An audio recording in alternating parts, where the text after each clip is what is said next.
the In Between Fantasy Football Podcast, Season 4. Let's go, baby. Yeah. There was a time I had trouble talking about it. Congratulate them, we know they doubted. Somehow we made it up out the pit, back against the wall, never quit. Traversing through each obstacle, show a non-believer what's possible. Let nothing they could do stand in between me and my wildest dreams. Let's go. And that come at us could come in between. Life gave me the worst, yet my side grew so green. We've been down in the dirt, been tossed in the trash, but I never stray from my path. When we're gone, we ain't looking back.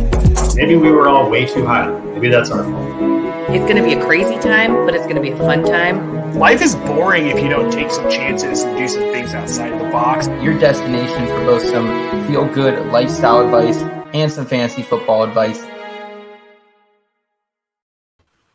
All right. And welcome in, everyone. Thank you for tuning in. And here we go. Thanks, everyone, for tuning in tonight. In Between Fantasy Football Podcast, the fellas back here with you tonight. I'm Seth Woolcock, joined by real estate agent. Not a realtor. There's a difference. I learned last episode. There is a difference on that. Real estate agent, chef, father, husband, and fantasy football extraordinaire, Nathan Polvo. What's up, Nate? What's up, man? How's it going? Nothing, man. Glad to have you in here. Another beautiful day out here in the valley. Yeah, I'm stoked to be here. We got thunderstorms and rain today, which we've needed desperately. It's been very dry, so that was awesome, and just kind of getting ready for the show. Absolutely, dude. And we also have construction manager, another father, Seattle native, Scott Rainier. What's up, brother? Let's ride. Got my early birthday present for my brother and brother-in-law. Got it today, and I'm wearing it because it's awesome. I'm good, man. Just got back from vacation. I was in Minnesota, lived through my first ever tornado shelter warning, which was crazy. Now just back in Seattle where it's probably going to rain. Yeah. There you go. The hypocrisies of Seattle. Definitely true on that one for you, Scott. Also joining us tonight, guys, a very special guest, actor, writer, fantasy football enthusiast, Michael Stoyanov. What's up, Mike? Hey, thank you. And it is actor, not thespian, much like real estate agent, realtor. There is a difference, and I'm definitely more of an actor and less of a thespian. Never made your way down to Broadway, then? No, I would do Broadway. I just think it's a thespian feels highfalutin to me. An actor feels more like a man of the people, and I would prefer to be. I'd prefer to be that, and I tend to play sort of like less highfalutin characters. So, I'm usually selling drugs, and then shortly thereafter getting shot. I'm on TV, so I feel like that's actor work, not thespian work. It's funny you say that because we just watched you. My wife and I just watched you in Justified. Yeah, that's one. Yeah, I tend to agree with you too, but it's mostly just because I don't know what thespian means. Yeah, Justified I think I've been shot and or killed in other ways 4 or 5 times over the course of my career, and that and Dark Knight are probably my 2 favorites. Okay. Nice. All right. You were Dopey in Dark Knight, is that right? Or you were one of the intro people right there? That is correct. I am in the credits as Dopey. Although we didn't really, we never used our name, so it was sort of inconsequential. But I was Dopey, and then there was Happy and Grumpy, I think. I don't remember the other names, but I was definitely Dopey, and I'm definitely the first person killed in the movie. So that's an awesome distinction, though. That is I'd take cool. that. Yeah, I die at 1 minute 22 seconds for anyone who wants to check it out. Nice. On DVD. At least they only have to get through the first minute and a half. They don't have to watch the rest of the film even then. That first sequence, that is the shit. That is the best part of the movie. Though I mean, it's a great movie, start to finish. Yeah. I mean, I feel like the opening and the reveal of Heath as a Joker is where it's at. So yeah, proud to have done it. And it's shot in Chicago. Absolutely. Oh. Well, Michael, you've definitely made your way from the 1990 sitcom Blossom from Beverly 90210, Justified, Dark Knight, Prison Break, Blacklist. You've kind of done it all. We're going to talk all about your acting career, how you kind of made that shift from that to a writer. Now you're a fantasy football enthusiast on top of it all. We're going to talk about that tonight. We're also going to play a game of Would You Rather with our guests as well. We're going to do a little Scott Fish Bowl preview at the end as well. We got some Sure Things sleepers of the week.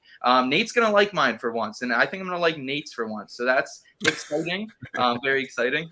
But before we get there, guys, any new listeners, any new viewers on YouTube, the easiest way to support us here at IBT Media is just drop us a subscribe. If you like the video, if you like the content here, give us a like as well. We appreciate everyone who's tuned in all season long. It looks like we have some people in the chat already. We got Brad back here. What's up, Brad? In the chat, all the way from Australia. So it's got to be like, what, 6 a.m. for Brad right now again? Yeah. It's the future. That's all I know. It is tomorrow. He's in the future. Brad is in Thursday right now. Well, Brad, we appreciate you making making us part of your Thursday here, man. Guys, before we get to the offseason session as well, I just want to talk a little bit about some of this NFL news that has been breaking. Andrew Beaton of the Wall Street Journal earlier this week, he reported that Deshaun Watson could be looking at a full-year suspension. Then it came out earlier today. Maybe it's going to be 6 to 8 weeks. Michael, how does this affect how you're going after Browns players in your draft, if you are at all, with all this kind of lingering right now?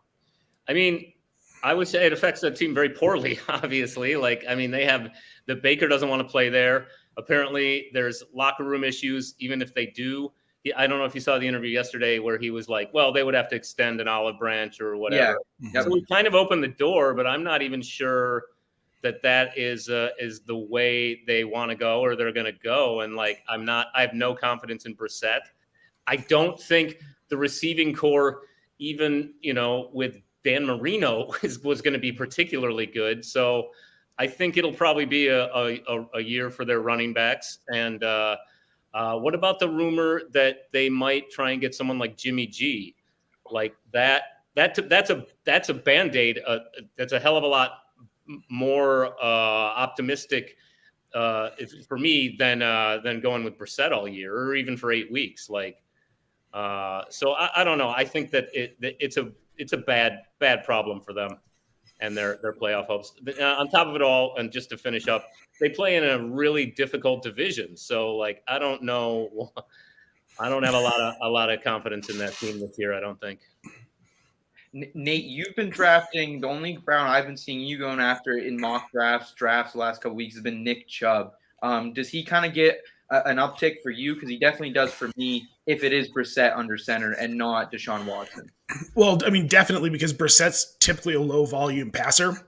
So any offense he's in tends to run the ball a lot more. And Brissett's not especially mobile, so he's not going to be a guy who's going to be running the ball a lot.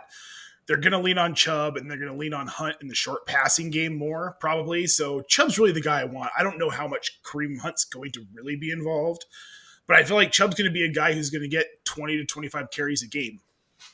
Yeah, and that's when he had his best fantasy output was back in 2019. Almost saw 300 carries that season. And you are right about Jacoby Brissett. He's never cracked 500 passing attempts, although he started almost 2 full seasons for the Colts. So it's definitely going to be interesting to see how that plays out. I definitely think he's a value right now at the ADP of RB 13, especially considering that Brissett last year also targeting Myles Gaskin almost 5 times per game in the games that Brissett saw 50% snap share in. So maybe we see a little more of Nick Chubb dump-offs than we've seen the last couple of years. Scott, what say you about this Browns offense? Anything that we haven't touched on already? I mean, I'll just counter a little bit. If Chubb stays at RB 13-ish, then I'd say that's good value. But the problem is right now we're just speculating about this suspension. I think regardless, there's going to be a suspension. At least that's my opinion. And so once the news is official, there will be a spike. Anytime the news becomes official, there'll be a spike in Chubb's ADP. I would think, once it's known. And to me, Chubb, at least in PPR, he's right at that threshold when I'm drafting where I want to probably lean towards a receiver or a Kelsey, to be honest. Unless, dear God, all I want them to do is pass the ball to Chubb more. If Chubb got more passes, he could be the RB1 every single year. And and I'm bitter because the Seahawks passed on him for Rashad Penny. But even it's that same back and forth of, okay, you've got a downgrade in your quarterback situation. Is that actually good for Chubb, or is that more stacked boxes? I just think it's kind of a mess, and I'm probably staying away personally from all Cleveland players. Absolutely understandable. And guys, the other big news of the week was Terry McLaurin. He finally signs with the Commanders, 3-year, $71 million extension for him. Michael, how does this affect Terry McLaurin? He's been a player, at least last year, that burned a lot of players if they went after him at his ADP. I mean, this guy is so frustrating because you watch him play for 3 minutes and you're like, this guy has all world talent and athleticism. He could be in the top 10. Like, he's just so cursed. He's never had a decent quarterback. And I don't know what they do in terms of scheme, but he'll catch like 4 passes in the first drive and then like have 1 target the rest of the game. And you're like, what is happening? So I don't know, like Scott said a minute ago in regard to positioning, where he's going right now. He's somewhere like wide receiver 15 to 20, I guess, in most people's estimation. I hope if it comes to me at that point, I already have 1 wide receiver at least. And I'm very, very unlikely to go with McLaurin there. I will probably be addressing other needs. So I think he's super talented, but I don't see him being on any of my teams this year. I 100% agree. I don't think he'll be on any of my teams. The ADP, it's still going to be a little high. You got Carl Wentz back there. I just don't trust that at all. And, Jahan Dawson coming out of Penn State, he is a PPR threat, I think, and you can get him in the back half of your drafts, almost in the last round at this point. So I'm more inclined to take Jahan Dawson. A lot of receptions at Penn State, poor QB play, so I think he can do it again here with Wentz. Nader Scott, any interest in Dawson, McLaurin? Because it looks like Stoyanov and I were full fade on Terry McLaurin at the ADP. I'm out on McLaurin. I don't like he's going around wide receiver 17 to 18 right now. That price is too high for a guy that's more than likely going to finish in that wide receiver 3 tier. The pass catcher I want on this team is J.D. McKissick. In 2020, when he was healthy, he had 110 targets. You're going to get a running back that's going to have that rushing upside plus 100 plus targets when he's healthy. That's the guy who's going to be catching more balls in this offense, because that was with Rivera at head coach. J.D. McKissick almost free in drafts right now, too, especially the rookie Brian Robinson coming in from Alabama, pushing his ADP down even a little bit more. Yep, and Robinson had almost 40 catches at Alabama last year, so he's a pretty talented pass catcher as well. We may see more of these backs getting targeted over, and McLaurin may be losing out on some work, especially with Dotson there.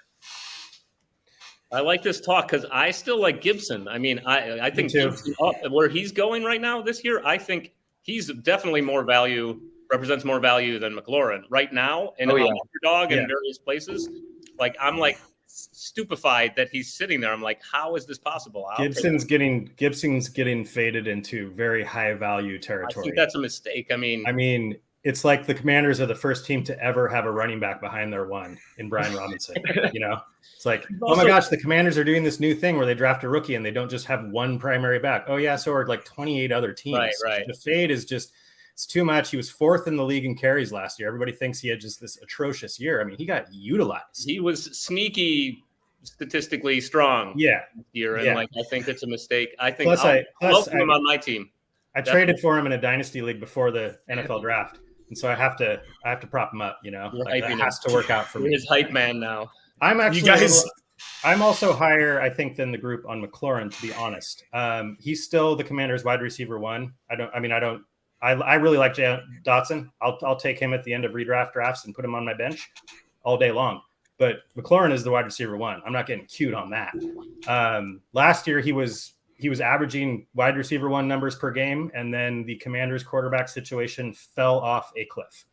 And I mean, we've been through this conversation with Allen Robinson for years, so it's hard to really say, okay, it's just because of a bad quarterback. And Carson Wentz is not a great quarterback, but he is still better than the quarterbacks that McLaurin has had so far, in my opinion. So why, honestly, if he fades to like low end wide receiver 2 for me, if I can nab McLaurin as my wide receiver 2, I'm fine with that. Do you take him over like Judy and Deontay? And I'm not taking him over Deontay. Judy, I would have to. That's right there for me. Right. No, I'm high on Deontay. I'm higher on Deontay, I would say, than most. So I'm not taking McLaurin over him. Right. But I don't know. I agree with you. It's just like the potential he shows. I mean, he just like there's games where he's just obviously the best player on the field. And it's so hard though. It's like I'm glad he got paid, but he's a good guy. He's a good guy. He deserves any decisions the Commanders make these days. This is what Christian Kirk did to the free agent market, folks. Got Terry McLaurin a massive extension. But McLaurin deserves way more money than Christian Kirk. Well, yeah. I'm not saying he doesn't. He definitely does. You're right. You're right. Christian Kirk that's a wonky thing that happened. Seeing where he is on the list of top paid receivers in the league, it doesn't make any sense. Right. I'm just surprised Dan Snyder was able to pony up anything. He's been dodging subpoenas out on his yacht, yacht for the last month and a half. I don't know what's going on. He can't even show up for his court appearance. So, Terry McLaurin gets paid. Scott, he's interested there. Mike sounds like he's more interested in Antonio Gibson, RB23 right now in Underdog Fantasy. So definitely a sneaky value if you need an RB2. Very, very attractive, I think. RB23 is ridiculous. I know. Absolutely. Well, guys, let's go ahead and jump into our off-season session here. Learn a little bit more about Mike and his acting career.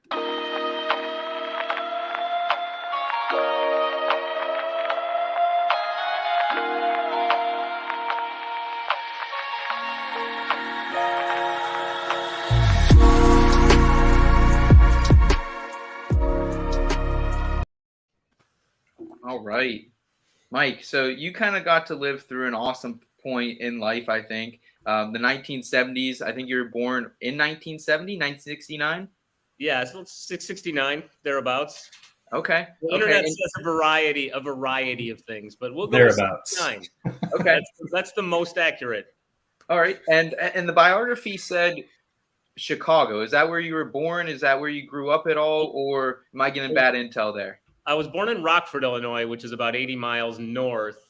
And then my parents got divorced when I was like 7 or 8. And I went and lived with my dad in Minnesota for 5 years. And then about seventh grade, I went and my mom had moved to Evanston, which is the suburb where Northwestern University is, like just north of Chicago.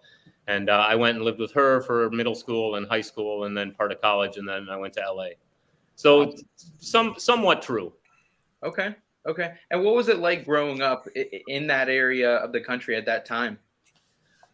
I mean, the Midwest was, I was great to grow up. I grew up in this little tiny town called Crookston, Minnesota, like maybe population 8,000-9,000 people. And like to be like ages like 6, 7 to like 10 or 11, that was great because it's like you're running around outside and you're sledding and tobogganing and cross country skiing. And like it was really fun to have that sort of bucolic small town existence. And then to move to Chicago at the time I had done a play like in 6th grade in this little community theater setting in Crookston, Minnesota. And I realized, I thought I wanted to like explore that. So I went and lived with my mom, who was then living in Chicago, and took advantage of like all the sort of culture there. And it was fun. It was a rough transition because I moved at Christmas break. So, even in the best of circumstances, I struggle to make friends. So, but like to like show up in January, like when everything was sort of already set in stone, was a little rough. And I actually did that twice in my life, in 3rd grade and in 7th grade. But it was great. It was great to then grow up in Evanston and Chicago and go to Columbia College and be there for the rise of the Bears, the Ditka Bears. And 85 was like an amazing year. And I was like just graduating high school right around then. And it was amazing. It was a good time. And you guys are all not even born at this point. I know you were not. I'm 1979. Okay. All right. I'm 82. All right. Seth's the little kid over here. Yeah, I don't want to share my age. I want to age myself. I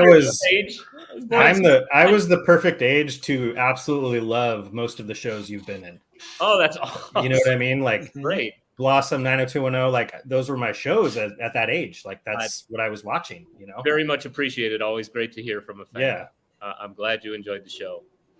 Yeah, I was more the rerun generation. I was born in 1998, but saw a lot of it, kind of on rerun the last, Sure. 20, 25 years or so. Right. Michael, can you talk a little bit about how you made that transition into acting at such a young age? It sounded like you kind of got your first start in that local play when you were in what, 6th grade or so?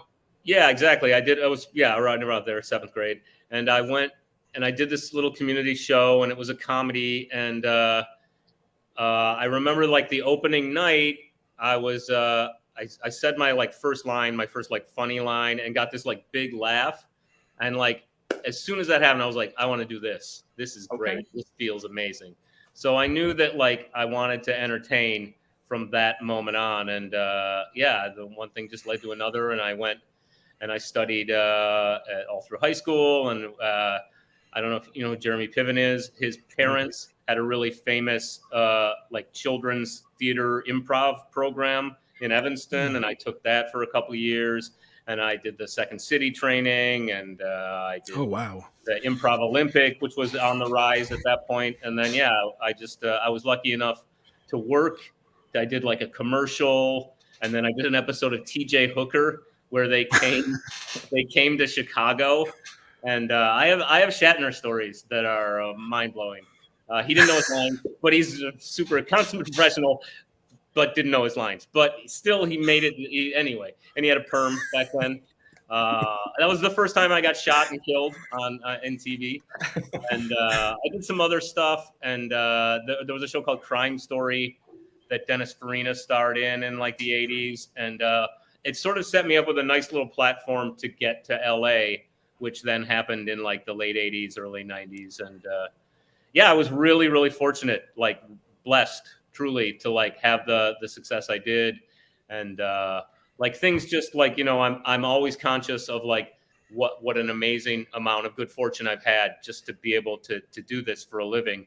And like the Blossom thing is a great example. I was doing a show called Empty Nest.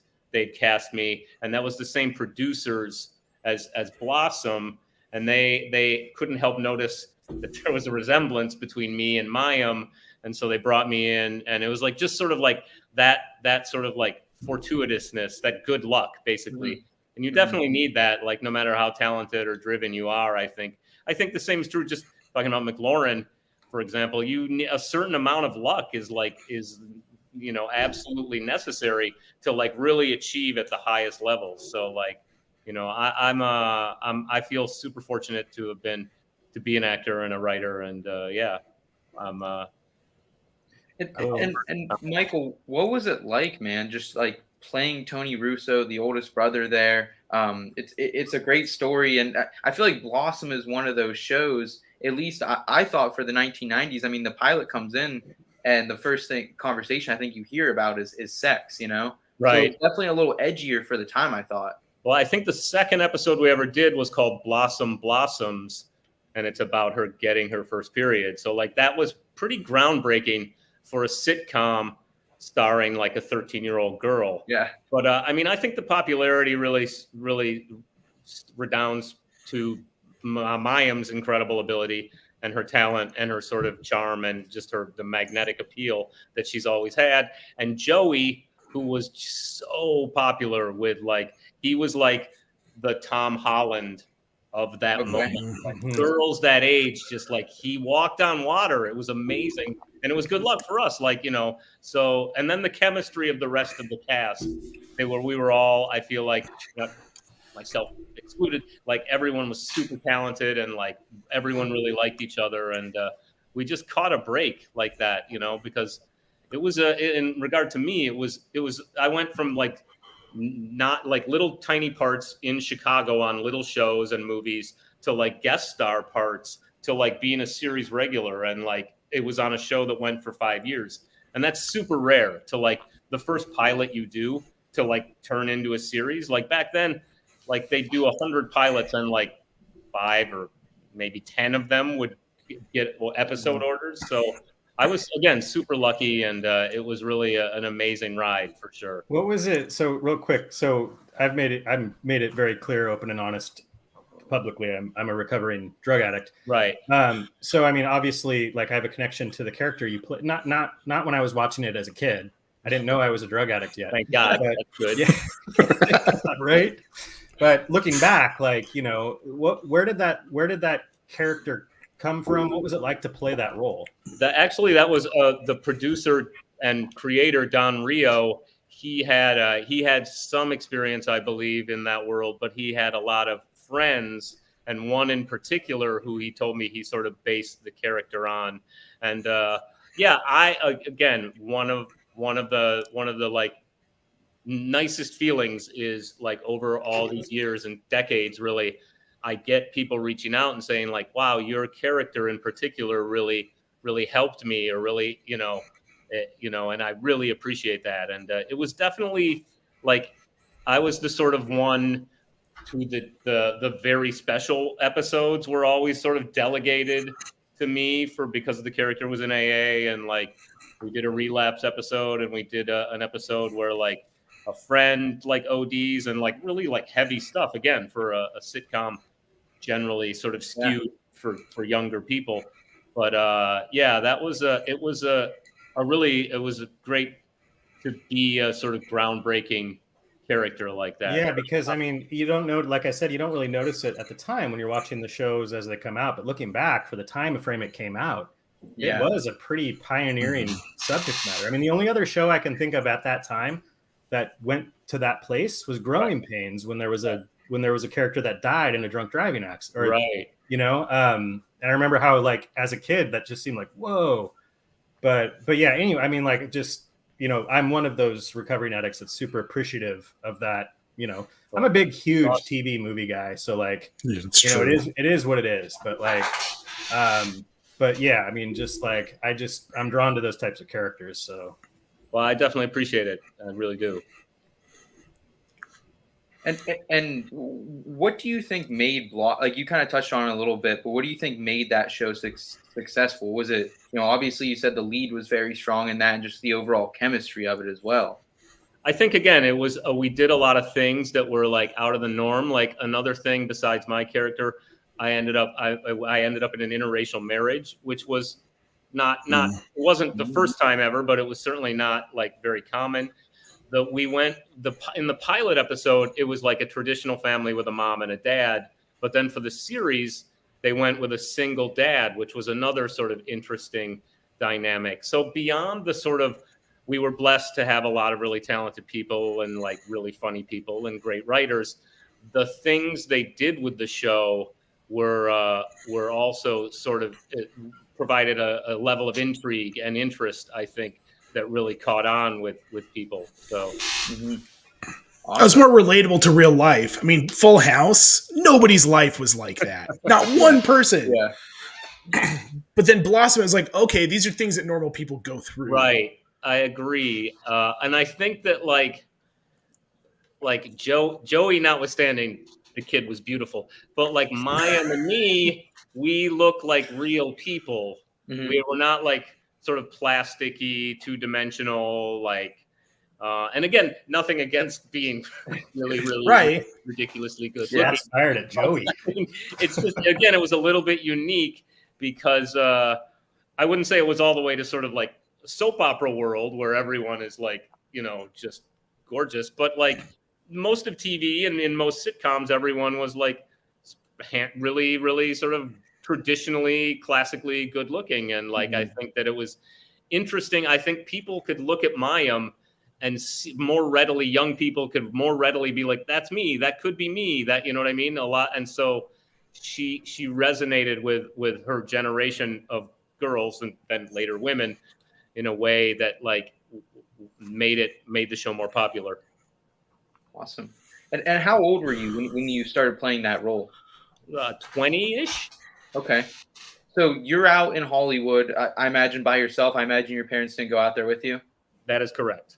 What was it? What was that like? What are some of the struggles and some of the privileges that kind of came with that lifestyle at such a young age? Right. Well, I mean, I was an adult at that point. So like, I never considered myself really a true child actor because like I was in my early 20s when all the sort of success started happening.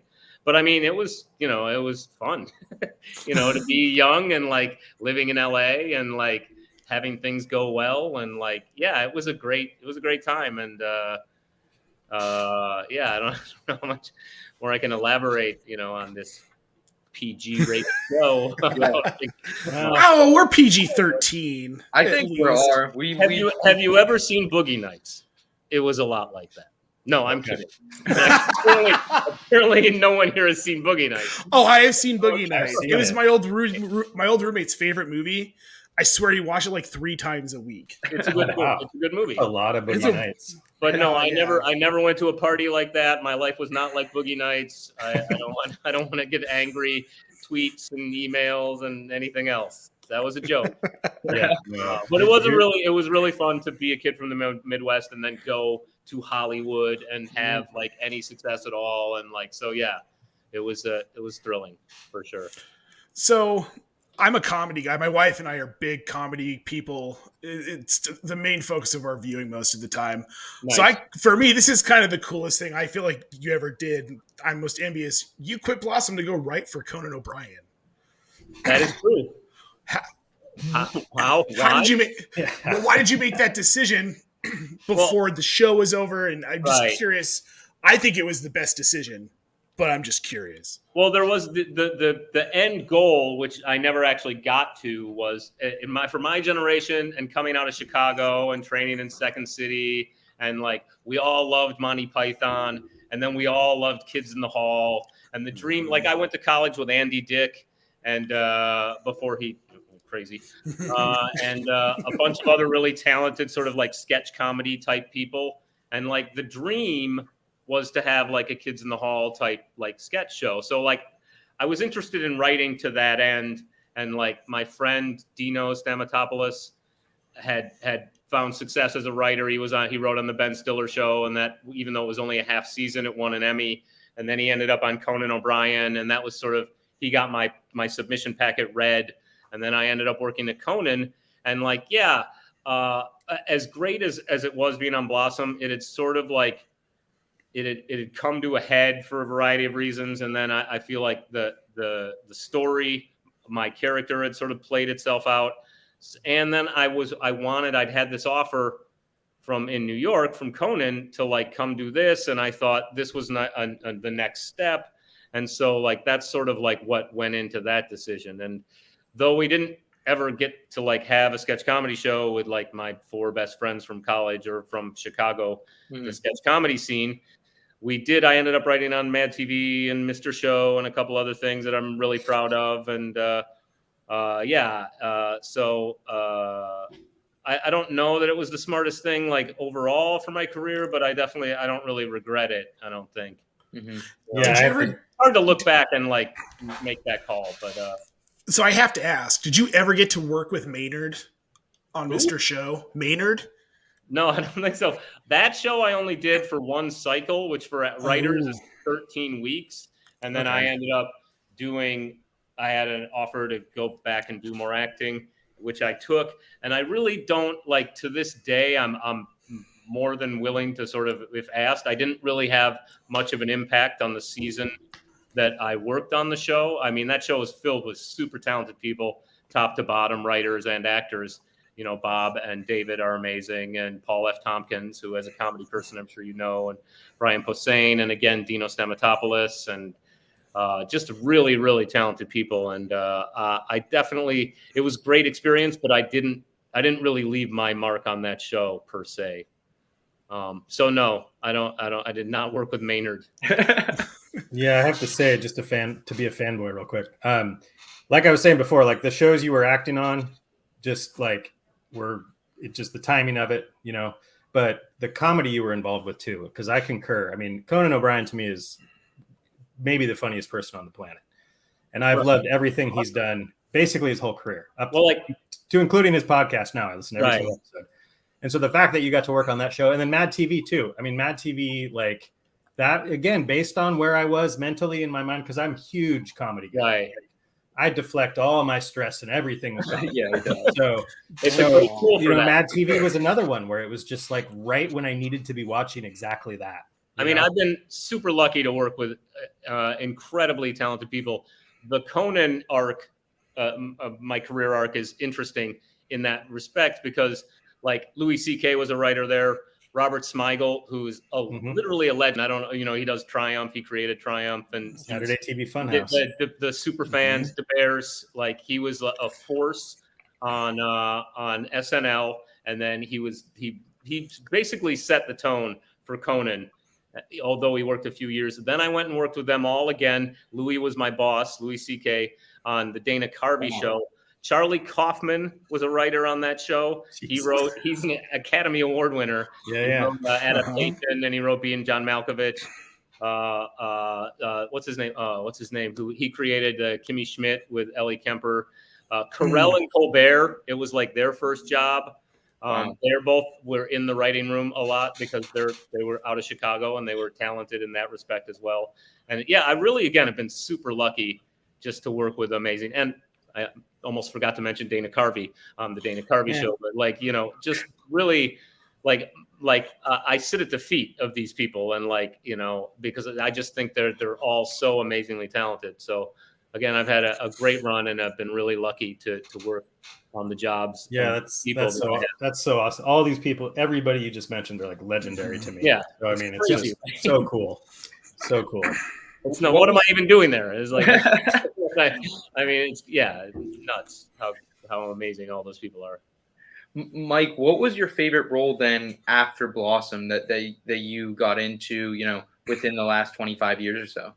Well, in terms of like meaty and like important, probably on 90210 was a big deal. That was the character. Again, it was early 90s, and like my character dies of AIDS, and like again, it was like, what? Like, why? This is not like the material that show was sort of used to doing. So like that was really important, and it was working with Jenny Garth happened to be amazing, and she's super talented and super nice. And but then the little one, like I loved being on Justified and Dark Knight. I mean, Dark Knight is amazing.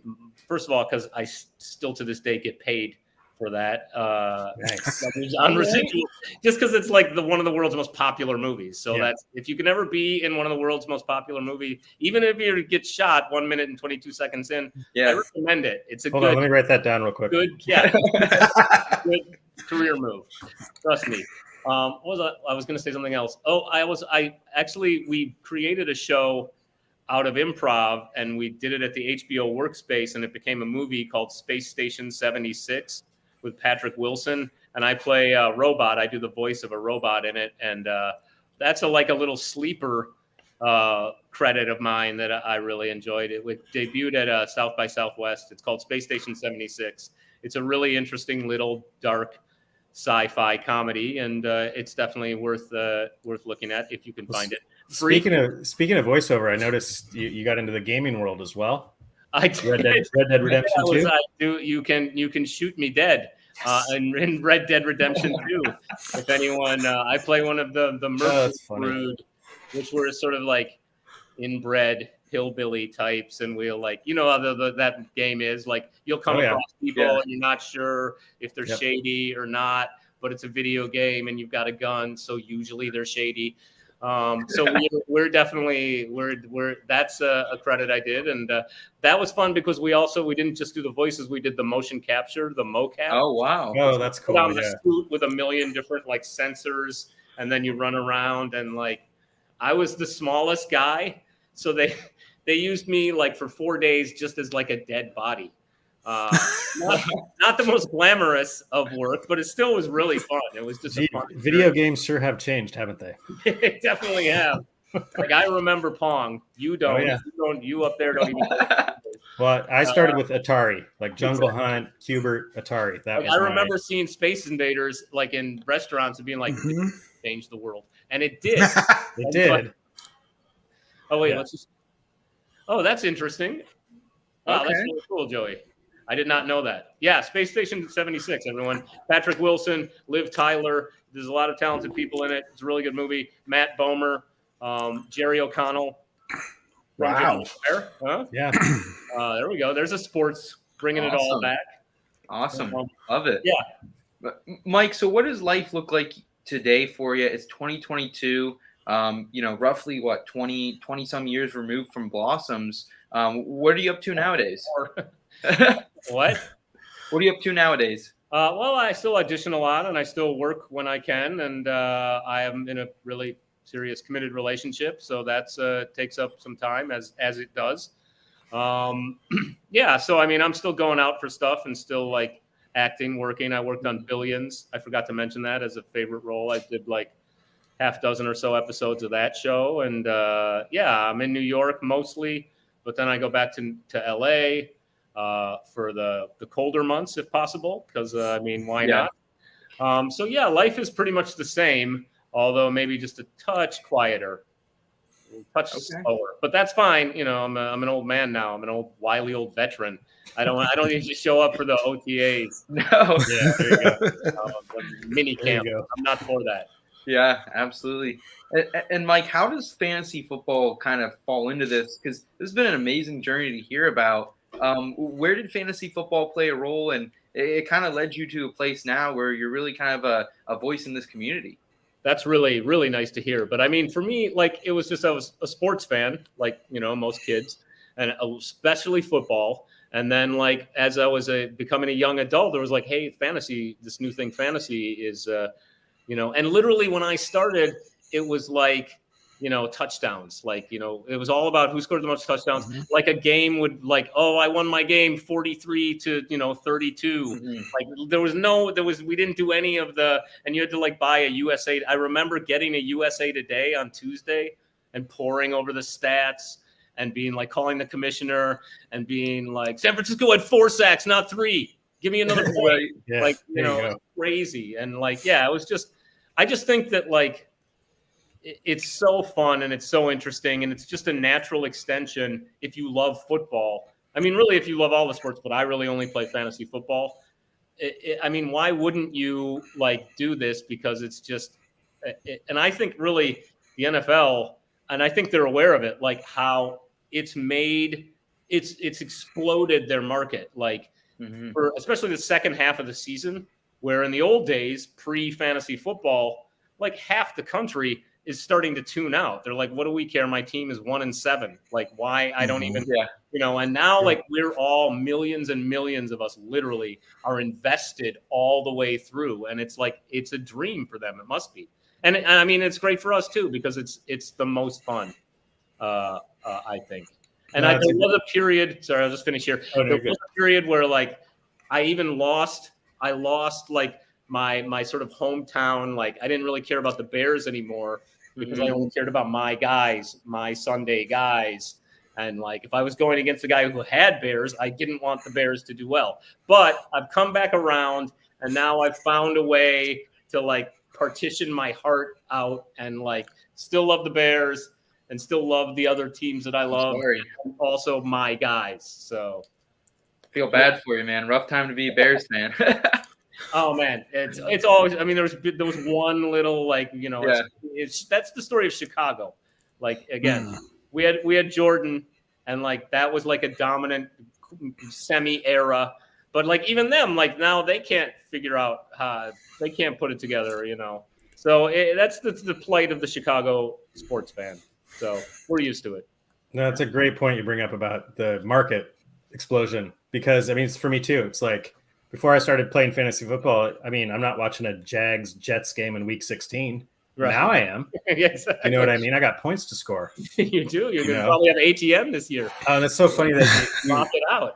Looking at the USA Today and calling the commissioner, correcting stats. I mean, you were destined to be right here with us. Or you'd have to call and be like, I want to pick up this guy. And he's like, oh, it's too late. I'm already doing it. It's like, you're the commissioner. Oh.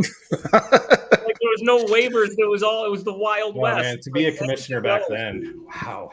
Oh, I would not have wanted to do it. I watched my dad toil with it, and he was like pulling his hair out, some of these people. Yeah, it was rough.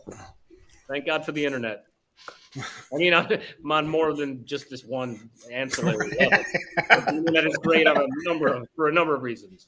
Well, absolutely. Well, Mike, we appreciate hearing more about your story, man. If you have time to stick around, we got a couple more things for you planned. We can jump into a game. Would you rather? I do. I'm only sticking around to do this part where now we get to talk about football. This is, of course I'll stick around. Awesome. Let's get into it, guys. Risky business or that fair say. Are you that hard on the rocks? We're chilling with a cold one. Feeling bold one or hold back. Would you rather? This ain't no simple matter.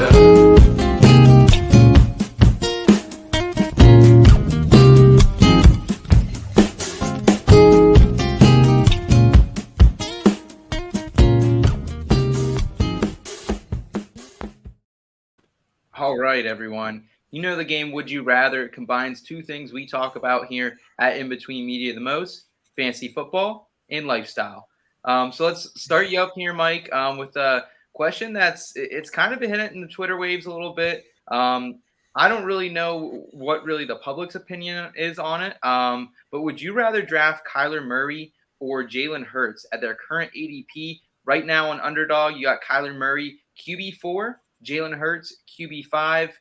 No DeAndre Hopkins first 6 weeks for you, Mike. Does that sway you at all? That and other things do sway me. And I had a little very brief sort of back and forth with Nate about this yesterday, I think. I would take Hurts at this point for a variety of reasons. He's one of them is he seems to be more durable. He's bigger and stronger. Like some guys they take off running like Josh Allen and you're like, yeah, Josh, run him over. Like when Kyler Murray takes off running, I'm like, oh God, just get out of bounds. Just hurry, just to slide. Yeah. Like he's so small. I mean, he's so good at it, but yeah. So I just feel safer with Hurts. I think I tend to be a guy who's like, gravitates towards this is new and exciting. Like this with AJ Brown, like this could be something much bigger than offensively that team has been capable of in the last couple of years. And I'm excited about that. And I'd love to have a piece of it. So like that also makes me like Hurts. I think he's going to have a big year. The Hopkins thing is a big issue. I just think that Hurts would be my guy if I had to choose between these two. I 100% agree with you. Hammering down Jalen Hurts here. And I think it's exactly what you said, though, Mike. The fall off at the end of the seasons, the durability concerns. Yeah.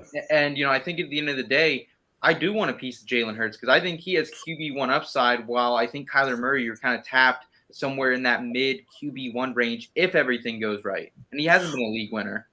Well, and Kyler can get you to the playoffs, maybe. Hurts can get you to the playoffs, and it's more likely that Hurts is more proficient in those playoff weeks down the stretch for your fantasy teams. Agreed. The other thing I was going to say before, is that everyone's got these like there's definitely like a schism in fantasy world on Hurts. And everyone talks about, AJ Brown is the perfect addition because the guy's catch radius is freaking massive. So if you've got a quarterback who you're worried about his accuracy, this guy, he just throw it anywhere on that half of the field where AJ Brown is, and you got a shot at him grabbing it. So like, I really think that Hurts is thumbs up and ready for takeoff this year. Yeah, I would pick Hurts here. I don't really have anything else to add to what's been said. I think he just his Konami points he gets via the rush are just more consistent than Kyler Murray these days. Kyler Murray's shown, when he gets injured, not necessarily injured to where he misses time, but where he gets injured, his rushing output falls off. And no DeAndre Hopkins. I love Marquise Brown, but still, that's a big hit. But I will say, if you expand the context on this question a little bit, surmising who the top three are here, there's a few quarterbacks I probably want over both these guys, but that's not the question. So absolutely. No, I love it, guys. I looks like we're all in agreement here, which I'm surprised. I wonder what the consensus is going to be once, a lot of the normal redrafters kind of get involved here come August. But it's definitely exciting to see. Jalen Hurts has that upside, though. So awesome to see that. Oh, I was just going to say, I just noticed that what Scott said. If you've got Murray at 4 and Hurts at 5, where's Jackson? I'm assuming it's Mahomes, Herbert. I thought Jackson's going 4th after those 3 guys, after Herbert and Mahomes and Allen. So it's weird. They should be 5 and 6, shouldn't they? Murray and Hurts. Oh, you're completely right. Definitely take Lamar over Hurts. Well, that's what I was saying. Like if it's Josh Allen, Mahomes, and Herbert top 3, I'm going Lamar Jackson at 4. Yep. Oh yeah, no, of course. I don't know. I've rode that Lamar Jackson experience a few times the last couple of years, and there are some concerns there as well, with a little bit of regression coming possibly for him and Mark Andrews. But fair point. I'll leave that for another day. Next question here for you. Start off with you again, Mike. Would you rather live full-time in New York or Los Angeles? Seems like right now you're spending your winters in LA, smart move, and then a lot of time in New York. Other than that, I like my life how it is now, where I get to spend a decent amount of time, a good amount of time in New York, and then a little bit of time in LA. I'm trying to get the wife to want to come. Like, we met in LA, which is but she doesn't want to go back to LA. She's a comedian, a stand-up comedian, and most of her ties are here. But I'm like, we both have lives. We're both blessed to sort of, we could be snowbirds. We can go there. Why do you not want to, she loves surfing. Yeah. So I'm working on her, but I want, my dream life is like February, March, April, May in LA, and then the rest in New York. Okay. Fair enough.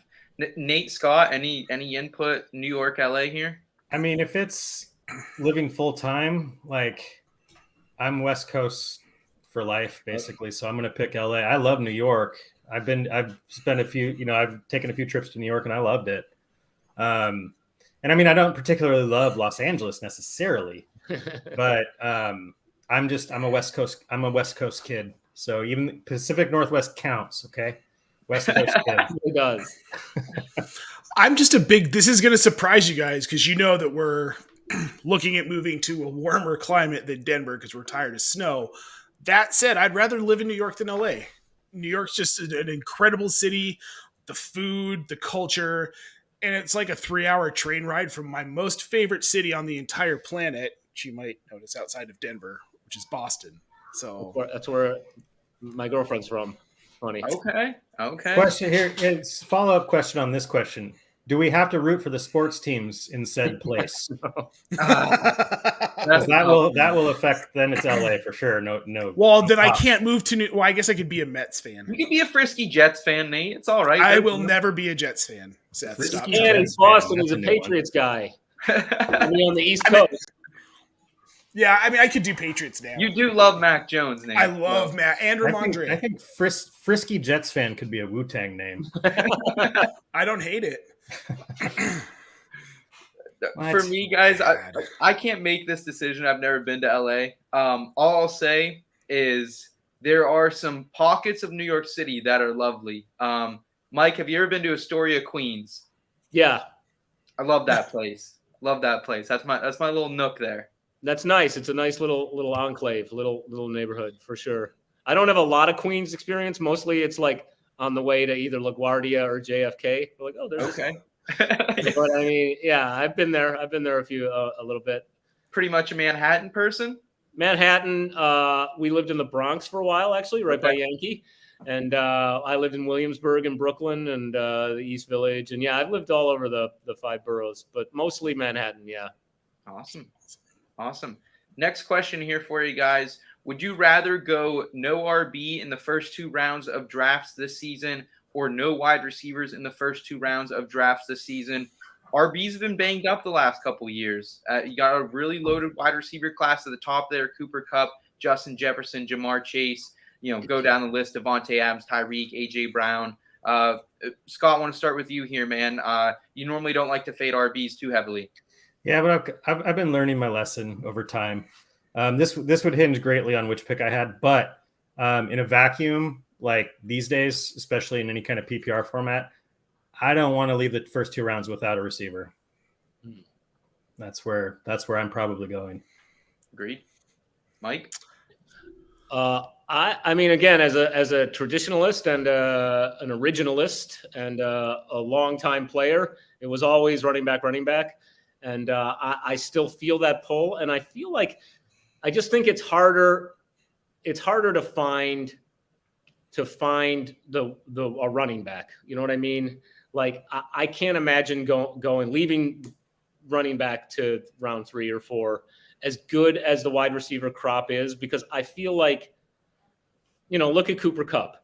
Like he was available in round 3, round 4 last year. Like, so was Debo. So was there's just no running back equivalent. So like, even though I recognize that the world is changing and NFL offenses are changing, I still probably would feel better taking 2 running backs and going for a wide receiver in round 3. Okay. Yeah, I'm with Michael.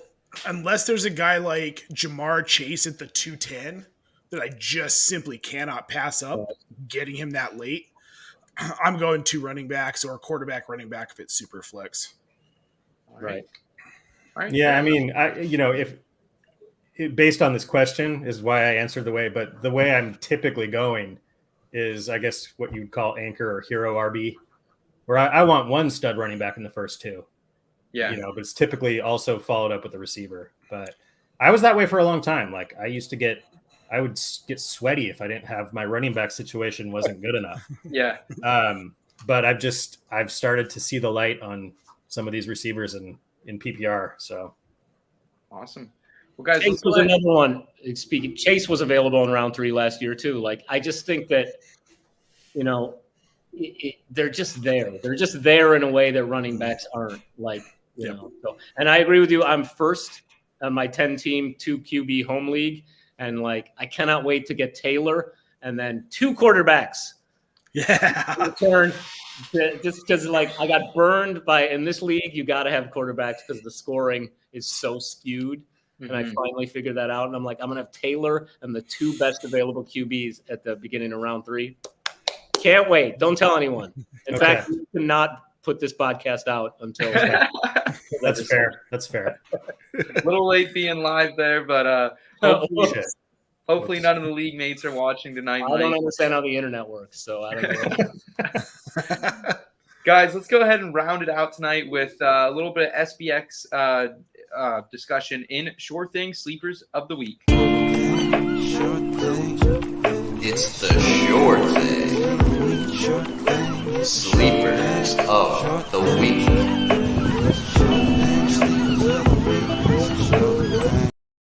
All right. Summertime is here, guys, so we're going to throw it down to the shore for some sleepers. Scott Fishbowl edition. A tradition as old as time, guys. If you're not familiar with Scott Fishbowl, please come out from under whatever rock you've been living under.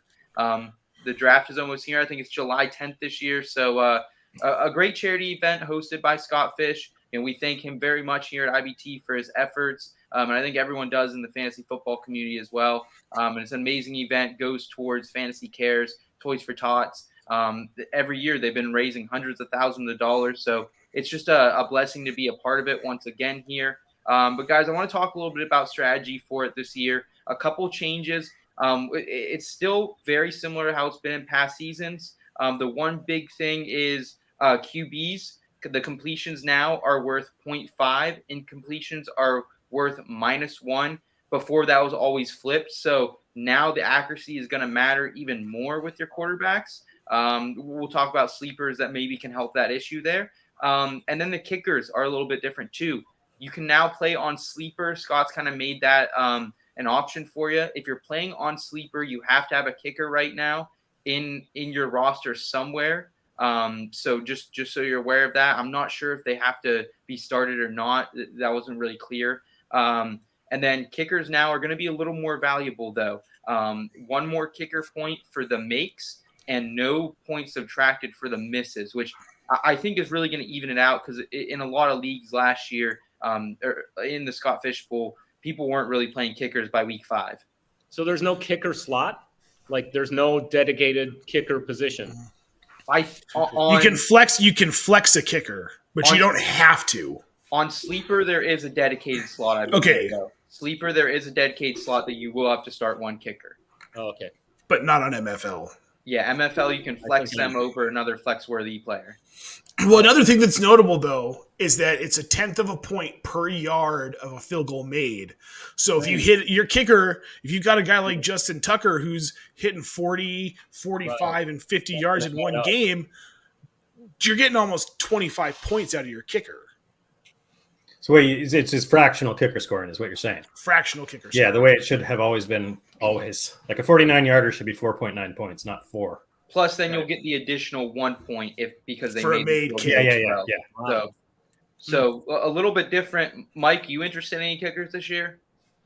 Well, I'm on MFL. I'm pretty sure in terms of how I've signed up. So it's nice to know that I don't have to have one.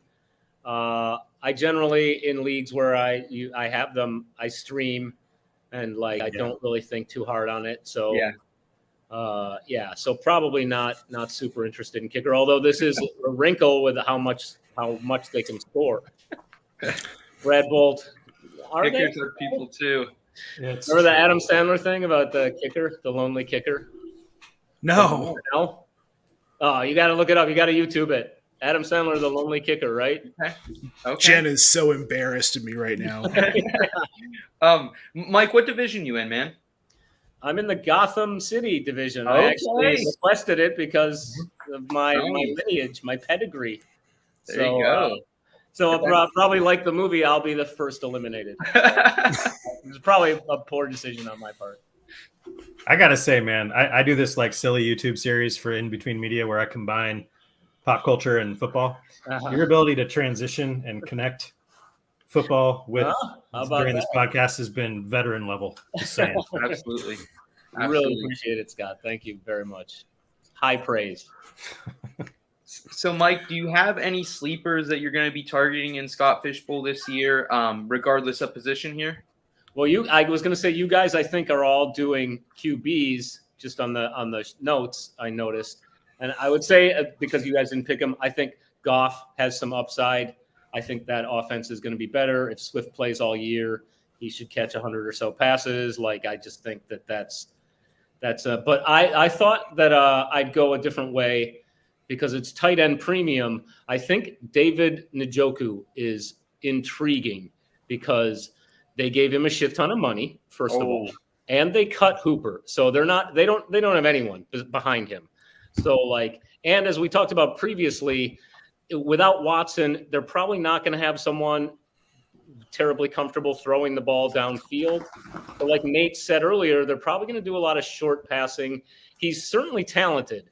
He's certainly athletic. So I would say, I'm not saying take him over the big five. If you've got one of those guys, you're probably golden. You don't need to worry about it. But if you're starting at about Schultz and Goddard, and definitely if you end up out of that sort of top seven, and you're going to probably want to grab at least two guys to cover, just like a just in case guy. And I would say Njoku is interesting. If I ended up with Schultz or Goddard, I'll probably look to grab him too later, at the very end, just in case, But that's I wanted to go with a true sleeper, so yeah, I like that. I love that call. I have been higher on him than most.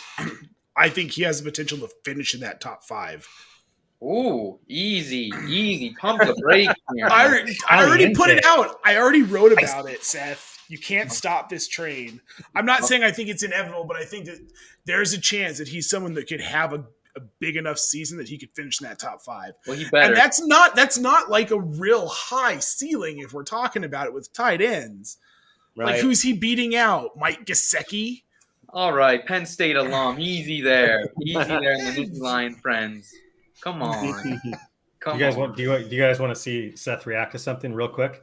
One of my bold takes this year is that Rachaad White's going to outscore Leonard Fournette. What? Look at him. All right, just look at him. Okay. I can't believe he didn't walk away. Scott, you're no longer on this show. We'll see you later. Just kidding. We'll bring him back. I forgot. Oh, now I'm on the other side. Hey, you know Lenny, he was the diamond in the rough for the IBT team. We all took some credit on that one last year for getting our listeners to draft him. So Scott, you owe him one. Let's show some love there. Hey man, if I got a bold take, I gotta say it, right? Can't hide from it. Can't be scared of it. Super bold. That's very bold. Yes, I know. Anyway, where were we? I think I totally derailed us. You're up in the sleeper. Let's hear it. Is it Rashad? Yeah, and it is funny how it just ended up all QBs. I don't think that was on purpose. No, not playing the ball. The reason I went with the QB is because I'm still working on my projections for 2022, but I always, whenever the scoring format comes out for SFB, I like to look at the past season and plug in those numbers and see where it all shakes out. And so I've done that for QB at this point to see kind of where people would have scored last year with this current scoring format for SFB. And Jared Goff, you mentioned Jared Goff. He was one of the highest increases, like the highest percentage increase in where he would have scored based on the format setting. So he's a little bit of a sleeper. I'm going with Derek Carr though. He was also one of the higher, normal scoring, 6-point touchdowns, SFB 12 scoring. He was one of the higher increases based on that, and that's partly because he's relatively accurate. He was he was top 10 total first downs amongst the quarterbacks. These little stats that add up in SFB is where, and he was QB 17 last year, points per game. That would have been QB 14 with SFB scoring. So I'm not talking about a top 5 QB or anything. But in this format, you've got to look for those second QBs and that QB depth. And I like the Raiders offense this year. Absolutely. Adams, I think if any receiver, there's talk about, well, will he be the same chemistry, blah, blah, blah. It's like, if any receiver is just going to go and pick up right where they left off, I think it's going to be Devontae Adams, Stephon Diggs style. I just think the Raiders in the AFC West is going to be a high flying offense. He's an accurate quarterback. There'll be lots of offense, I believe, first downs, touchdowns. So I think he's a good value QB sleeper in SFB. I love it, Scott, because I think the TD percentage is going to go up, and that's what always has kept Derek Carr at a mediocre fantasy quarterback. He has Devontae Adams 27 touchdowns over the last 2 seasons, so it should increase. If it doesn't, I will be stunned. I agree. I think it's a good call. I like Derek Carr this year, in spite of my Broncos fandom. Let's ride, baby. Nate, round it out for us. Who you got here? So I went with Davis Mills. I know he plays for the Houston Texans, but hear me out here. This is a team that has actually gotten better in the offseason. They improved their offensive line, which was a real point of contention for this team last year. They lost Laramie Tunsil for all but 5 games. They went out and they got Kenyon Green in the draft. I think once he kind of fits into this offensive line, Mills becomes vastly more protected. You've got Brevin Jordan in his second year. You've got Nico Collins in his second year. Brandon Cooks is a 1,000-yard season machine. And if you look at what Mills did when he actually got the starting job full-time in week 14, he only had 2 interceptions, but then he threw for 9 touchdowns. Yeah, 9 touchdowns. 10 interceptions overall of the season, but only 2 in that span. And he completed 66.8% of his passes behind a terrible, which in this format is a big deal. Also, what I think is important is look at their running back room. They've got Marlon Mack, David Johnson, Dameon Pierce, and Rex Burkhead. Rexy, baby. None of those guys are going to be a force in the red zone at the goal line. So this is a team that might be throwing the ball a little bit more in goal line situations. Passing touchdowns for Mills. I don't think the Texans are going to be that good, but I think Mills is going to surprise some people. Well, I think the thing about Davis Mills, there's definitely, an uncanny upside there. I actually rode him. I was in the Scott Fish Bowl semifinals last year, and I had no choice but to start Davis Mills at QB2, Lamar Jackson out. He was sneakily good, though. I rode him through the playoffs. He was a high point scorer, low floor, but high point scorer if you hit that ceiling. So, Nate, I think that's a good call here, man. Well, and you're getting him in like the 8th, 9th, or 10th round. Yeah. So you're not having to spend up to get him. It just makes sense to me. Absolutely. In the Scott Fish Bowl, you'll get him in the 8th, 9th, or 10th, you think? I've been getting him. See, the last mock I did, I got him in the 8th, and I've got him as late as the 9th and 10th and a couple other ones. Interesting. The leagues I'm in with, the mocks I've done with the analysts, it does not go that way. at all. But that's because the people I know a lot of them are as high on him as I am. They're sharks. Jeff Bell, you're a shark. Stop sniping my players. One tool that I just want to throw out to anyone who's listening to, Andy Estridge just dropped a mock draft tool for SFB. He's dropped these the last couple years. You can jump in and do a mock draft yourself against a computer in about 5 minutes or less. Those are great. Super helpful. It's definitely helped me the last couple years. And it actually takes into account the ADP of the other people doing the mock drafts too. So it will get better the closer we get to Scott Fishbowl with those ADPs. So just want to give out Andy a shout out. He DM'd that to me earlier today. So awesome guy there. Yeah, that's a great resource. I mean, for me, like I don't, this silly mortgage they keep asking for and all this kind of stuff. Like, with the full-time job and everything, I don't have time to do a lot of mocks, but that type of tool is great to be able to just do it whenever you want. It's not quite the same, obviously, as mocking with sharks, but it still gives you that reference. It starts building that picture in your head of what it's going to look like. So you're not going in just blind. Right. Yep. Well, guys, I'll round it out here real quickly. Mac Jones, he's someone I think if you're going to punt your second QB, which I don't really recommend in this format, I've been there. It's kind of a scary thing to do. But if you are going to do it, look for Mac Jones here, guys. QB 16 in Scott Fishbowl scoring last season versus 18 in regular. So he does get that bump for accuracy. He was a top 5 QB in accuracy as a rookie, which I thought was damn impressive. 20 turnovers, though, last season. That really hurt his Scott Fishbowl score. So I think if he can limit those turnovers, Matt Patricia, Joe Judge, I'm not sure who's calling the plays there yet, but whoever does, hopefully they can turn those down a little bit. And he's got Devontae Parker now at his disposal. Not a huge upgrade in the passing game, but this is a guy, true catch rating of 90.9% last season. So on accurate passes, he was catching them. Mac Jones can deliver those. There he goes, guys. There you go. Three pretty good quarterbacks there, I think, for you. Mike threw out Jared Goff, David Njoku as well. Those are some later round guys who I think are excellent values as well. I like Mac Jones. He was the highest increase if you applied SFB scoring to last year's stats. He was the highest jump. Can you guys guess who fell the most? If you plug that in, Zach Wilson. No. Well, okay. Zach Wilson was already in the top 30 I was looking at. He was already 30th, and he definitely had the worst decrease based on this. But as far as like dropping down spots in the ranking, Tua. Nope. Tua he went up 2 spots. Oh, interesting. I guess it was probably 2 years ago where he had a ton of turnovers. I guess he fixed that. Trevor Lawrence. Nope. He was still bad. He was bad. I think he scored less than 100 points in Scott Fishbowl. He didn't move that far because he was already pretty far towards the bottom. Who was it, Scott? Who we got here? Carson Wentz. Oh, okay. He moved down 5 spots, which I was surprised how high he was to begin with. But anyway. Yeah. Well, Michael, we really appreciate your time on the show tonight. How can our audience members best support you moving forward here? You can follow me on Twitter, Mike Stoyanov, and all one word, I guess.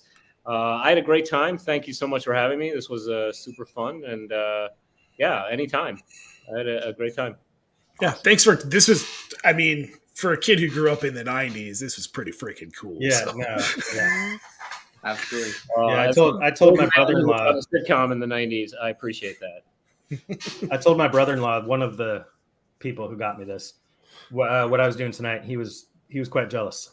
So, yeah, thank you very much for. I'm blushing a little bit. That's really nice. Nice to hear. Michael, good luck in future roles, man. I'm sure we'll be paying attention to you. Good luck in the Scott Fishbowl as well. Even more important. Thank you. Absolutely. Audience members, we appreciate you guys tuning in tonight. Again, easiest way to support us here at IBT, drop a subscribe for us. And guys, keep it in between till next time. We'll be back. Your destination for both some feel-good lifestyle advice and some fantasy football advice.